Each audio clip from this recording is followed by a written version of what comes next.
Vena Melinda akhirnya mengungkap pemicu tindakan kekerasan dalam rumah tangga, KDRT, yang dilakukan Ferry Irawan, di salah satu hotel di Kediri, Jawa Timur, Minggu, 8/1. Hal itu disampaikan setelah memberikan keterangan sebagai pelapor di Polda Jatim pada Kamis, 12/1, didampingi Hotman Paris selaku kuasa hukum, dan kedua anaknya, Verrel Bramasta dan Atala Naufal. Ia menyatakan Ferry sesungguhnya sudah melakukan kekerasan sekitar 3 bulan terakhir. Namun, kejadian yang terjadi di Kediri sudah menjadi puncak sehingga mendorongnya melapor ke polisi pada Senin, 9/1. Beberapa hari setelah itu, polisi pada Kamis, 12/1, resmi menetapkan Ferry Irawan sebagai tersangka setelah penyidikan selesai. Ia disangkakan pasal 44 dan 45 UU nomor 23 tahun 2004 tentang KDRT. Kasus KDRT itu juga memantapkan niat Vena Melinda untuk berpisah. Ia memastikan bakal menggugat cerai Ferry Irawan. Proses perceraian itu bakal mulai diurus setelah Vena tiba di Jakarta.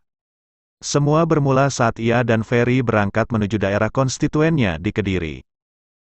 Hal itu dikarenakan Vena berencana maju sebagai bakal calon legislatif, caleg, anggota DPR RI melalui Perindo untuk dapil itu. Namun, Ferry selama perjalanan meminta Vena untuk melakukan hubungan suami istri setelah sampai di Kediri. Vena pun mengiyakan karena kondisinya tengah sakit. Ketika sampai di Kediri pada Sabtu, 7/1, malam, Vena yang sejak awal sakit dan kelelahan akhirnya tertidur. Ia juga mengaku rasa kantuk itu juga muncul karena pengaruh obat lambung.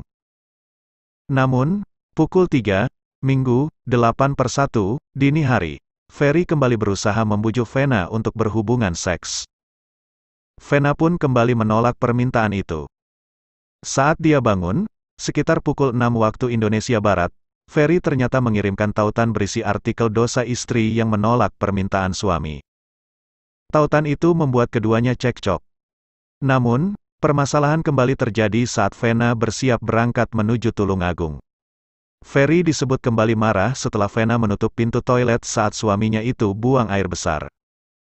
Ferry kemudian melakukan kekerasan padanya. Hidung Vena mengucurkan darah akibat ditekan dengan dahi Ferry. Saat dia bangkit dari desakan Ferry, hidungnya langsung mengucurkan darah. Dia pun panik, berteriak, dan berusaha menyelamatkan diri. Setelah kejadian itu, pada Senin, 9/1, Vena melaporkan kekerasan yang dilakukan Ferry kepada polisi.